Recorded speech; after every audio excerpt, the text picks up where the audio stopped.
lollipop. Curious? It's wow and how time. Where rubber comes from. Let's find out. Wow! This red ball feels so soft and squishy. What's it made of? Did you know rubber comes from a tree? Yup. It's called the rubber tree.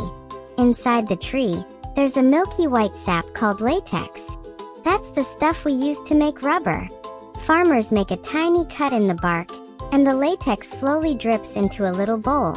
There are big farms full of rubber trees, all lined up with bowls catching the latex. Then, the latex goes to a factory, where it's cleaned, dried, and turned into rubber sheets. Look what rubber can become. Wow! A rubber duck, ball, and balloon.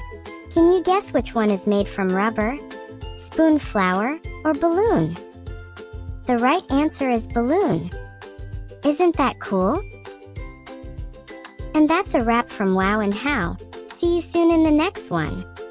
For more such videos, don't forget to like, share, and subscribe.